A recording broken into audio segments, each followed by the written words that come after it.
Pessoal, então, para finalizar essa aula sobre inflamação, aqui um desenho lindo da professora Giovana.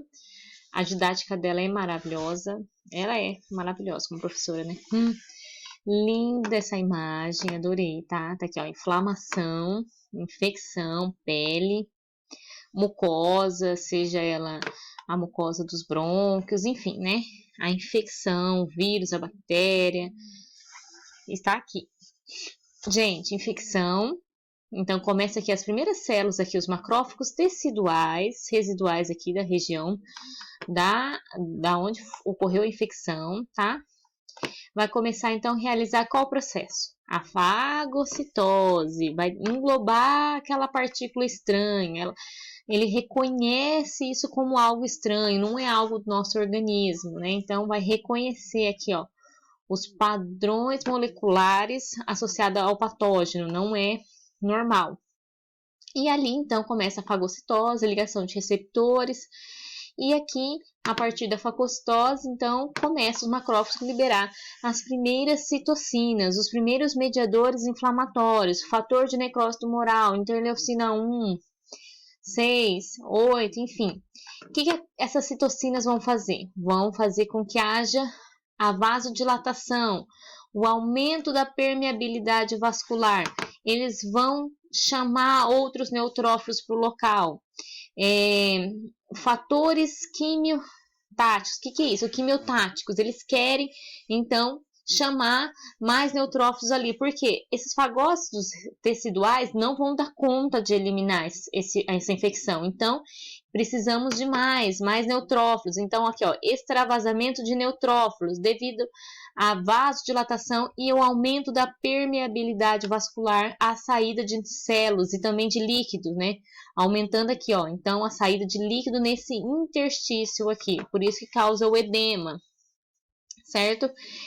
Não esquecendo, então, dos sinais cardinais da inflamação, o edema, o rubor, a vermelhidão, aumento aqui, ó, do fluxo sanguíneo,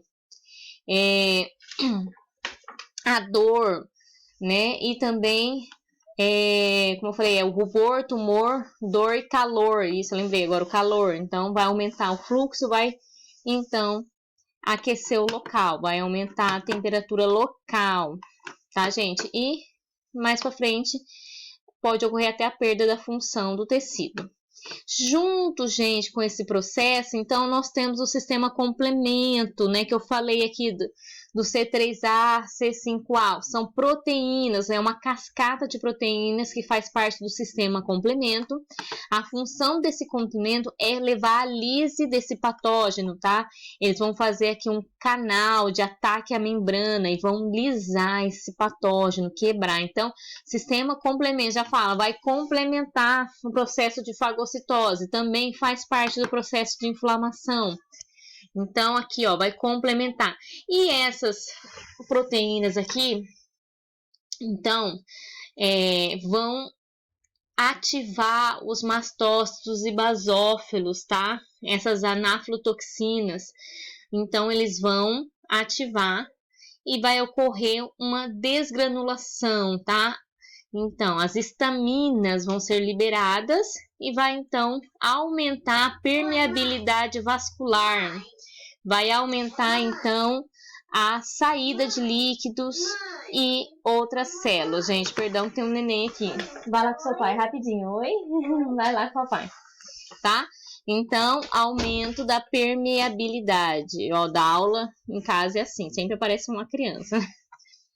Certo, gente? Então, aumento da permeabilidade, aumento do líquido e aumento das células, tá? Então, voltando aqui nos slides da professora, eu falei aqui, então, dos fatores, tá? C3A e C5A da cascata lá do sistema complemento.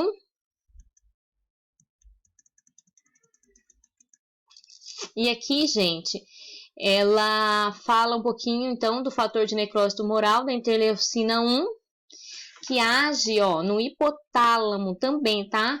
Essas citocinas liberadas ali pelos células fagocitárias agem no hipotálamo, induzindo um aumento da produção de prostaglandina, tá? Então, essas prostaglandinas que vão, então, causar a febre, o aumento da temperatura, devido a esses fatores, essas citocinas que vão agir lá no hipotálamo.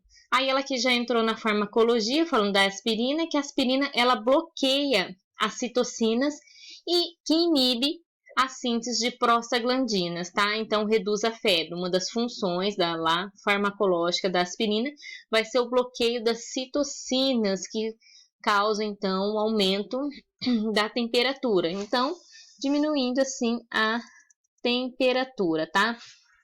Então, falando ainda das citocinas liberadas, fator de necrose tumoral, interleucinas, tá? As funções deles, como eu falei, é a permeabilidade vascular aumentada, tá? O que mais que eles fazem? Eles ativam lá as outras células, tá? Os neutrófilos, tá? Agem aqui, ó, nos leucócitos, ativando as outras células. Esse é um efeito da inflamação local. O efeito sistêmico, ó, lá no hipotálamo, como a gente já acabou de falar, interleucina, fator de necrose tumoral, age no hipotálamo, aumentando a temperatura do corpo, né? As prostaglandinas aumentam essa temperatura. No fígado, gente, as interleucinas aumentam as proteínas do processo inflamatório, aumenta a produção de proteínas e liberação para o sistema circulatório. Na medula óssea, o que eles fazem, né? As citocinas aumentam a produção de leucócitos, tudo para que haja o processo inflamatório. Porém, também tem efeitos patológicos sistemas, né? Por exemplo, no coração, eles acabam dando um baixo débito cardíaco, tá? Aqui, ó, o fator de necrose tumoral também age no tecido cardíaco, tá? Também age na produção de trombo, também infelizmente age na produção de trombo. São fatores que não são muito bons para o momento. E também reduz a insulina, lembra lá da bioquímica, se reduz a insulina, dificulta então dos músculos esqueléticos a entrada de glicose para dentro da célula, tá? Fadiga muscular. Alguns fatores aqui, algumas funções, né, dessas citocinas liberadas no processo inflamatório. Gente, é isso aí então, né? Se vocês tiverem alguma dúvida, né, aqui fala um pouco do choque séptico, né, que é causado lá pela liberação de histamina, tá? Aqui fala assim, ó, que inibe a contratilidade da musculatura cardíaca, do tono muscular, da musculatura lisa vascular, então reduz a pressão sanguínea, né? Um dos fatores aqui do fator de necrose tumoral, tá? Causa trombose intravascular, que eu também havia falado no desenho, fadiga das células musculares adiposas, porque há uma redução da insulina, supressão de apetite, então algumas características, tá?